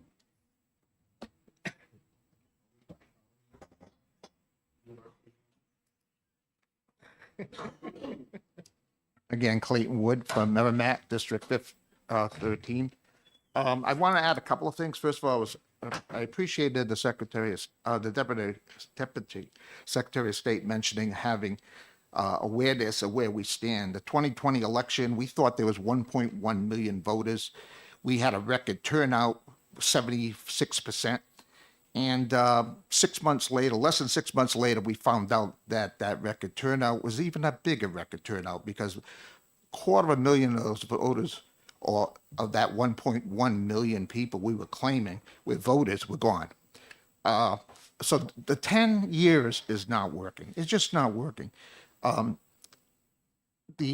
back to 5 years, since you brought up the 5 years and 4 years, we felt the 4 years was a stronger position because it would take place always on a non-voting year. So we wouldn't burden the administration or the town groups to do it in different years. You vote a year. The 5 years will make it go on voting years, and non-voting years. This way here, it's always in the same time, taking the last 4 strongest years of information. So we really think it put the focus on the right information. It's clear that we have to change it from 10 years. 10 years doesn't work at all by our own data. We have had many testimonies, books this big, of data where people went in and did their own audits. And not only did their town supposedly were over 95%, some of them were over 100%. These numbers are ridiculous. And the data's out there. These people, legitimate, different groups, so it's not the same group all the time doing it. There are different groups that come in with data like this, asking us to look at it, saying, hey, this doesn't make sense.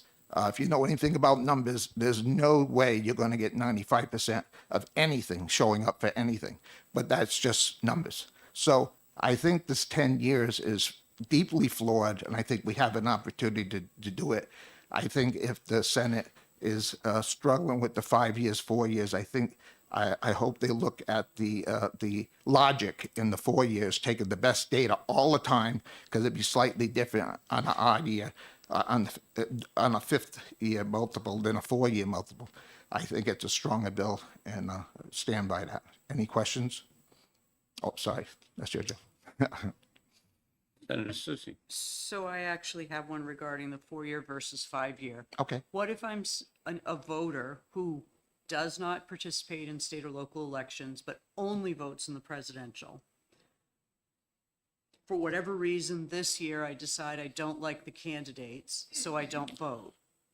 So then, even though I've been a registered voter for 50 years, with this formula, I would be removed from the checklist for failing to. Well, good question. Thank you. The 5th year doesn't help you that much because that's only the local election that you would have, depending on how it goes back.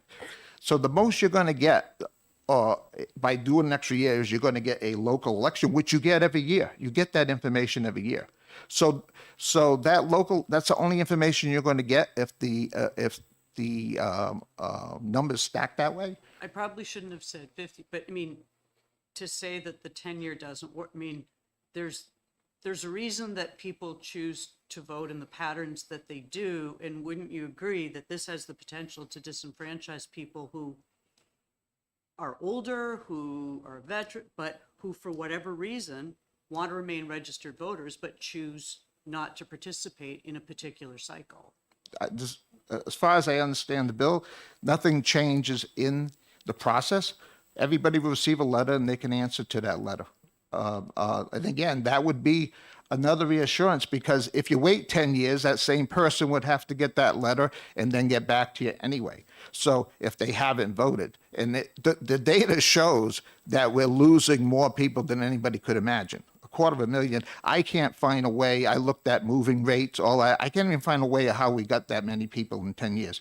But again, I'm not an expert with that local data, but I think you can question that supposedly we have a lot of processes to take names off. I personally don't think they're working, but I don't have data to prove it, other than the fact that in 10 years, I know I'm going to be 250,000 voters above where I am now. So if we follow the logic that we have right now, and that's the data from the Secretary of State.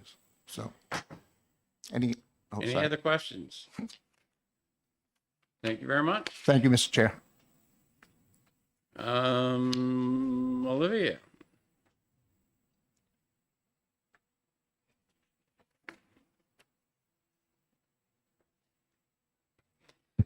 My name is Olivia Zink, and I'm a voter in Franklin and the executive director of Open Democracy, a nonpartisan organization. Raising some questions about this bill. I was appointed to the special committee for voter confidence, and updating checklist is important, was one of the recommendations in that bill. But about 2/3 of eligible voters voted in the 2020 presidential election across the country, which means 44% of voters didn't show up 4 years ago. And I think when we remove voters, you might want to consider only doing the purge if they haven't voted in the last 2 presidential elections, so that they would be, those eligible voters would have to miss 2 presidential elections. I'm a voter who shows up in every election, but I think it's important. I also provided the data from the Secretary of State's office. My math shows that 174,060 voters were removed in the 2021 purge. This bill would require the purge to happen the year prior to the presidential election. So it would happen in 2027 and then again in 2031. So you would be removing names the year prior to the election, to the presidential election. I also provided you testimony from Katie, who makes a point about young voters, for example, may move more frequently, and also may not be as frequent voters. So Katie asks you to consider young voters and in the formula. And the other point I just want to make quickly is that it's hard for communities to find supervisors of the checklist. I know my community had struggles in Ward 2 to find a supervisor of the checklist. This would require more work for them to do every 4 years. I know that it would be a little less every 10 years, but it would require more work. And also the postage is paid and the salaries are paid by the local communities for this. So just a few points to consider. Happy to take any questions. So you would be in favor of changing the 2027 to 2025 and making the look back 6 years? Yeah, that would work. Further questions? Seeing none? Thank you. And Deputy Secretary.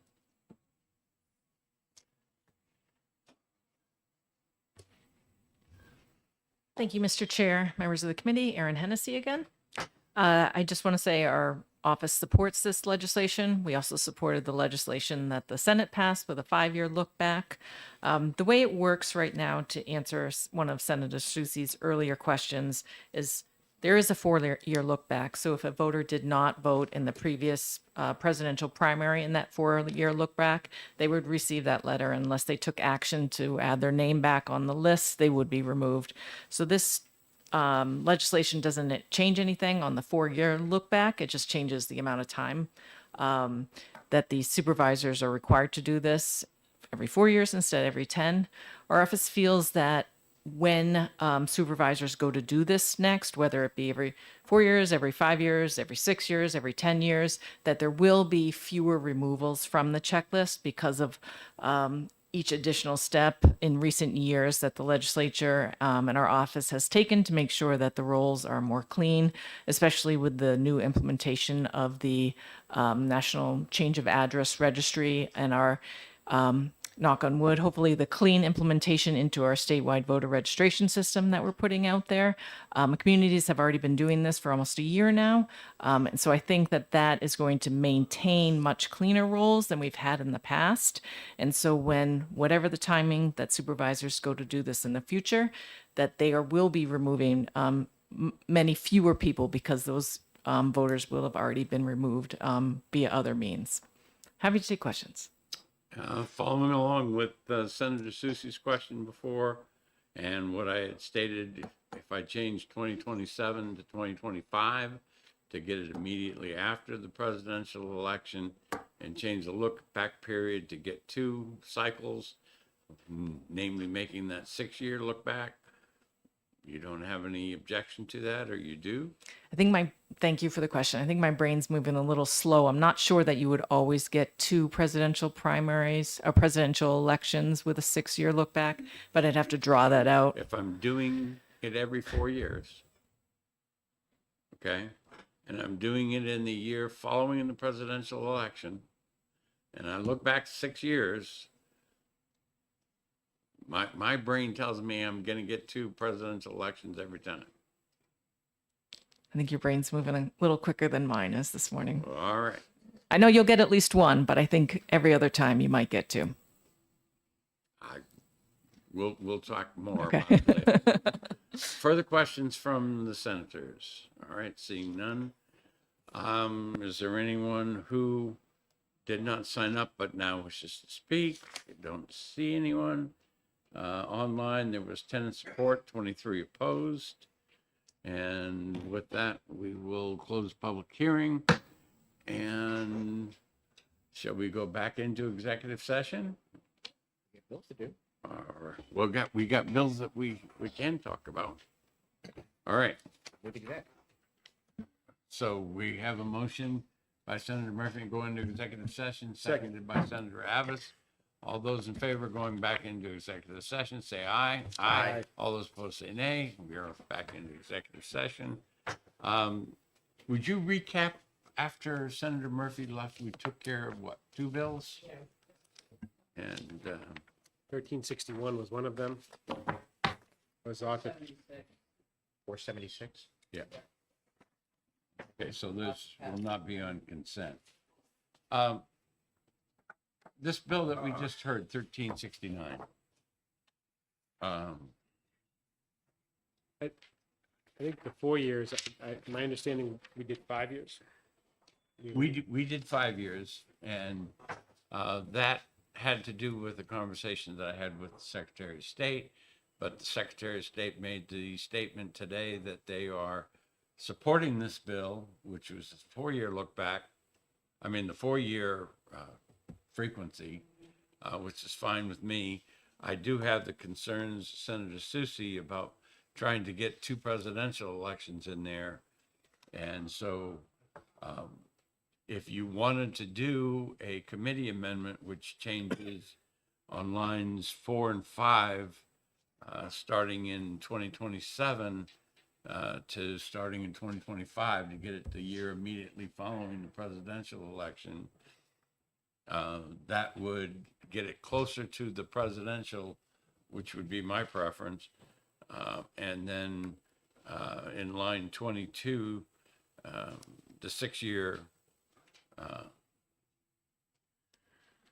verification, I think, does what we want to get the second, or what I want, I should say, to get a 2 presidential elections in there.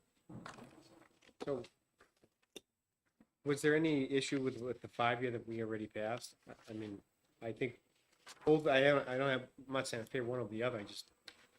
Certainly with the 5-year, the way that was worded, that 1 year you would, or 1 5-year period, you'd get 2 presidential elections, and the next one you'd only get 1.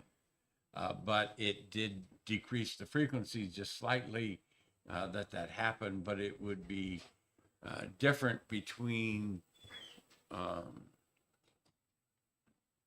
years, when it happened, because it'd be, the 4 years to go into 5, it wouldn't happen the same place in the cycle. 4 years would get us the same place in the cycle. Looking back, and whether we worded it as, I guess we want, not on line 22, but on line 21, the person voted in any election within the 6 years immediately preceding a 4-year verification would be the way to word that. You're okay with that? Are you okay with that, Senator? No. Okay. All right. That, what, 6 years looking back, but you're still having to do it every 4 years. I don't right. support. Okay. So I'll have that written as a regular an amendment, and then Senator Perkins Quokka can have input into that. Okay. Is there any of the other bills that we did today that you want to look at? 1313 was the checklist. The notes that I had, if we did a committee amendment, would be taking out the start of the sentence at the end of line 10, up to a fee of up to 25. So we would be taking out the words "to free request made per election before" would come out, to add in the cost of the media would be inserted after the 25, would be what I would suggest if we were going to do a committee amendment. Is there anybody that wants to do a committee amendment, or you want to have this done as a formal amendment so we can talk about it?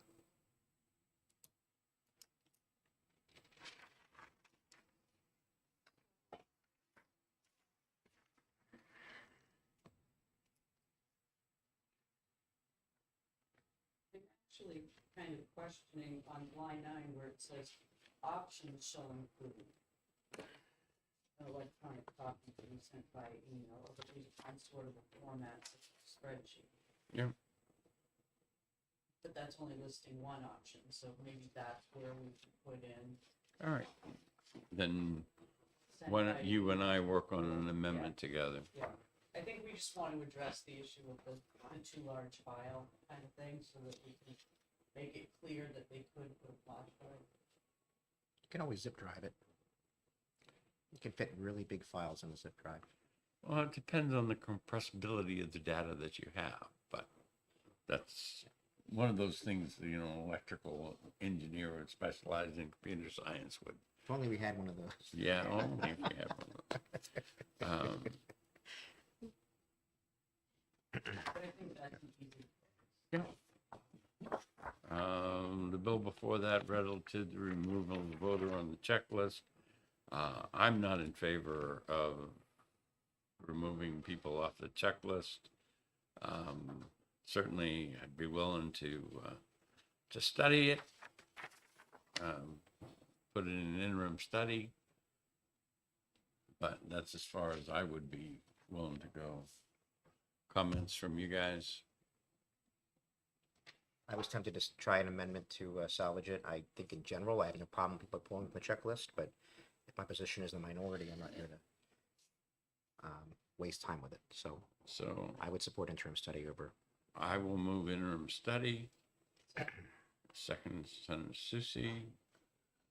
Further discussion? All those in favor say aye. Aye. Aye. All those opposed? And I will take that one out.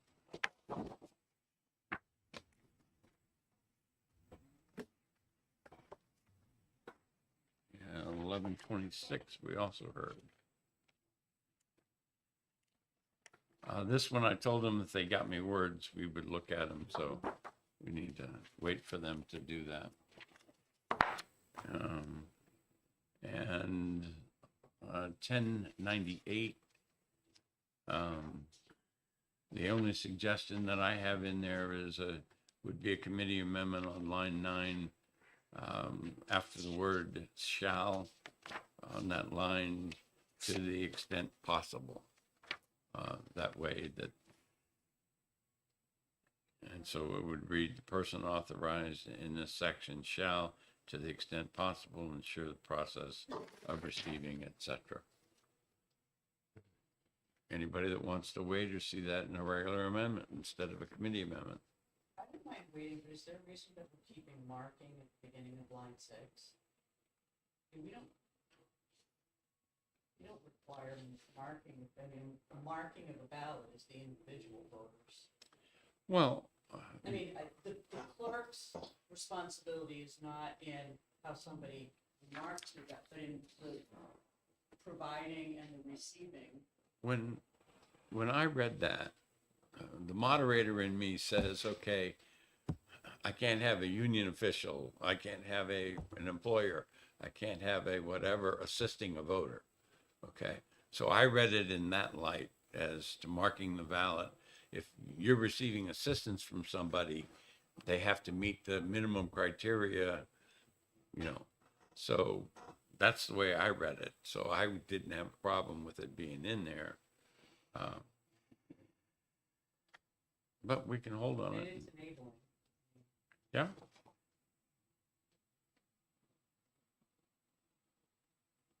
I'm not going to do it if you want to wait, Senator Susie.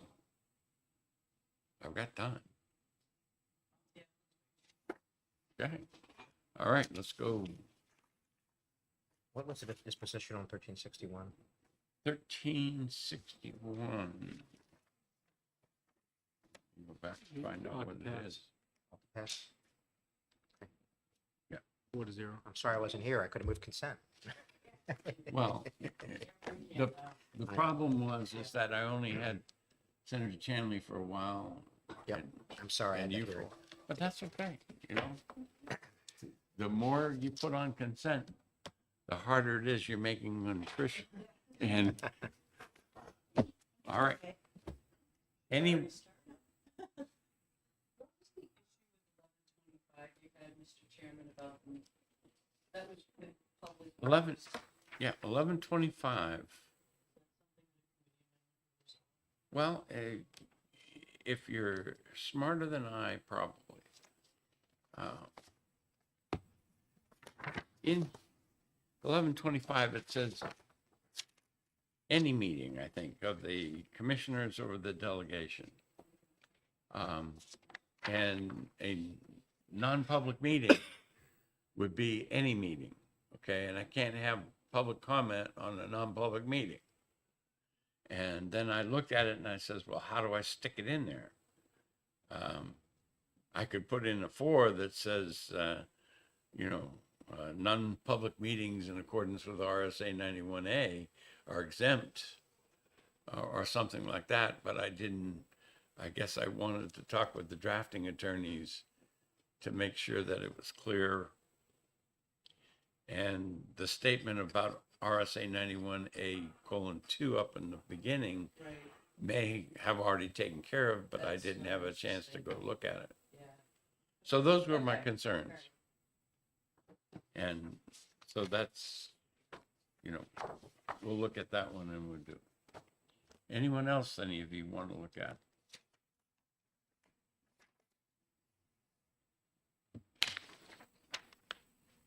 I know with HB 202, I'm not clear that I'm in support of it, but the effective date is April 1st, 2024. So Yeah.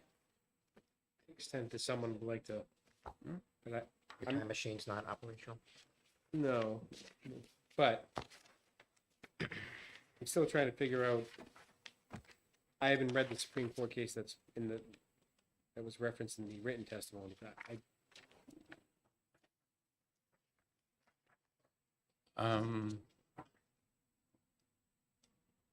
So I was okay with this one.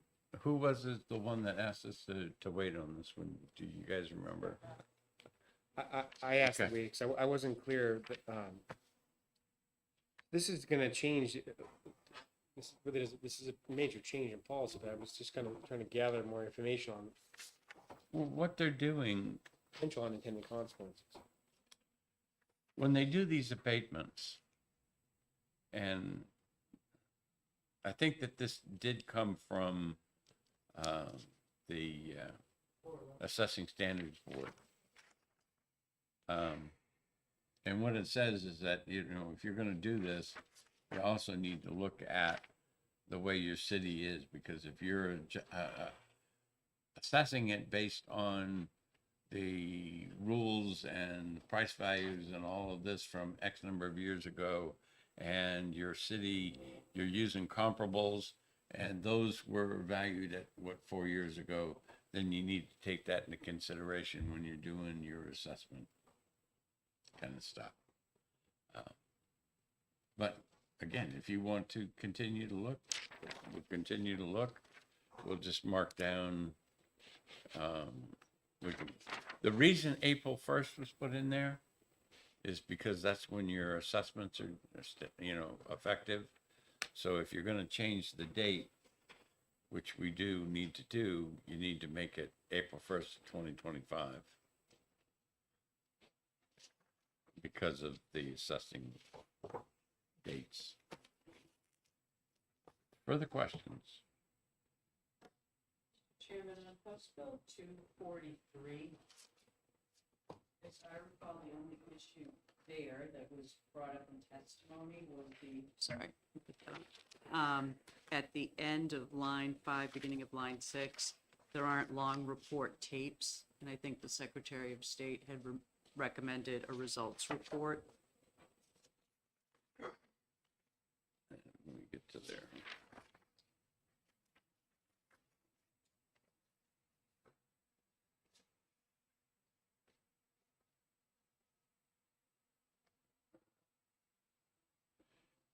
I had the printed results from the voting machine. Okay, that does the same thing. But Line 5 is results report, you know, I'm not, it would, yes, it'd be line 5 and also line 9. Because the term long report tapes is specific to the AccuVote. Some of the others are on a sheet of paper, so it's just changing the terminology so it would reflect the use of other machines, I think. If you want to do that as a committee amendment, if you're all agreed, I'm fine. Okay, so That we works. have So I would move Senator ought to Susie pass on moves 243. ought to pass. And I'll second that. And Senator Susie moves committee amendment, which takes out the words "the long report" or "a long report," because we leave the word "the" in there. And it would say printed results from the voting machine. So it would take out at the end of line 5, long report and tapes. Yep. At the beginning Yep. of 6, and it would say print. Printed results from the voting machine.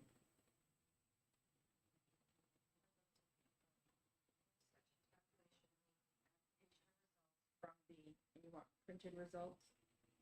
From the voting machine. And hand counts, because there are ballots that, like Ucava ballots that come back, sometimes they're not readable.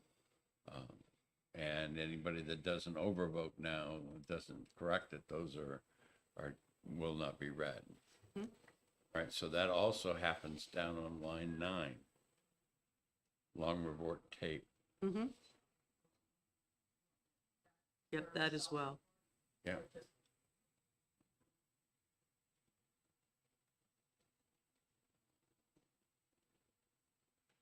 And it would, So that should say the same exact thing.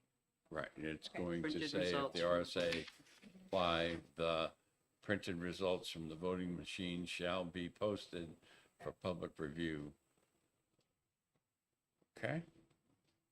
And Senator Susie moves the committee amendment, and I'll second it.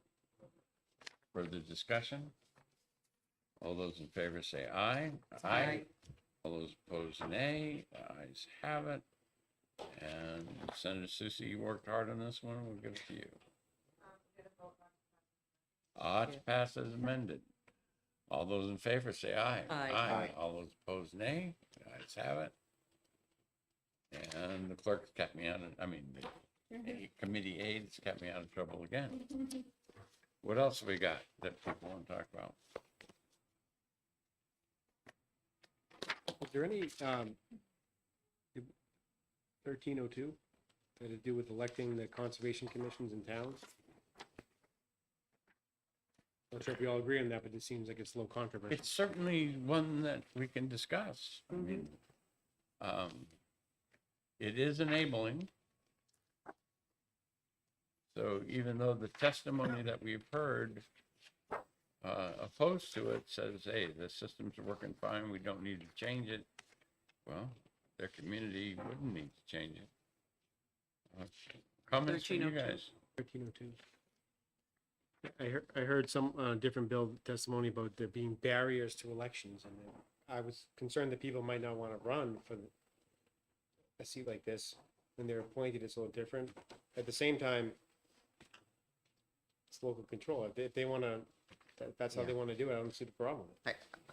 I agree, and I'm here to support it on the basis of the fact that it is enabling legislation, and the town can choose to do it or not.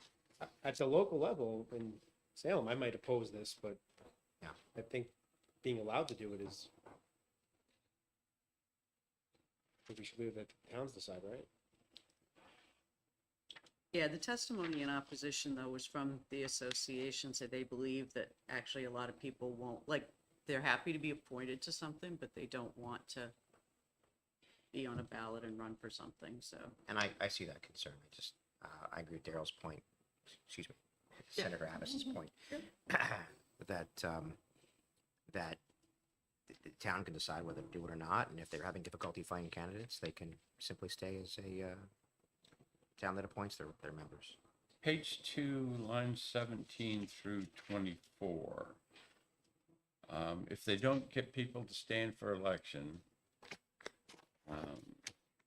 the first few lines, 17 through 19, allow them to have alternates, and 20 through 24, doesn't that allow them to appoint if they don't have a full commission?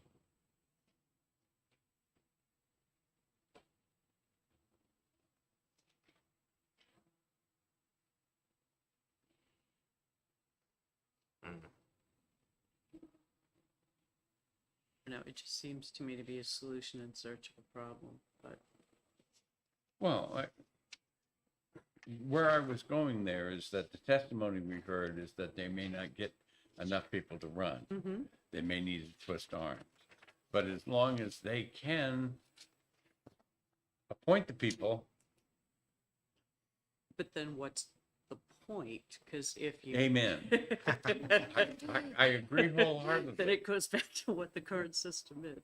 It just seems circular to me. Reality is, though, I need a way to move forward if I don't get enough people to run.